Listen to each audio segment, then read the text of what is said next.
మీరెప్పుడైనా ఆలోచించారా? లోకంలో మనతో ఎక్కువగా ముడిపడి ఉండేది ఎవరు అని? కొందరు తల్లిదండ్రులు అని అంటారు, కొందరు మిత్రులు అని అంటారు, కొందరు పత్ని అని అంటారు, ఇంకొందరు వారసులు అంటారు. లేదు, ఈ లోకంలో మనతో ముడిపడింది ఏదైనా ఉంది అంటే అది కేవలం సమయం.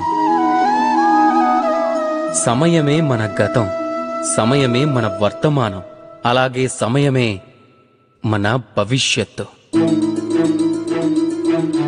కాని మనం ఏం చేస్తూ ఉంటాం?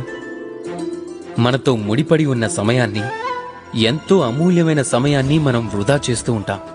కొందరు భవిష్యత్తు గురించిన తీపి కలల్లో తేలుతారు, మరికొందరు గడిచిన కాలంలో మునుగుతుంటారు. కానీ ఒక్కసారి ఆలోచించండి, గడిచిన కాలం మీరు ఆలోచించటం వల్ల అనుమాత్రమైనా మారదు.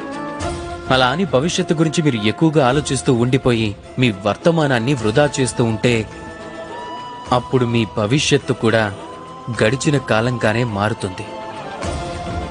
అందుకే ఈ రోజు గురించి మాత్రమే ఆలోచించండి, దాన్ని ఉన్నతంగా మార్చుకోండి.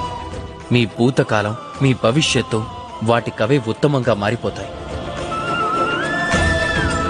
రాధాకృష్ణ.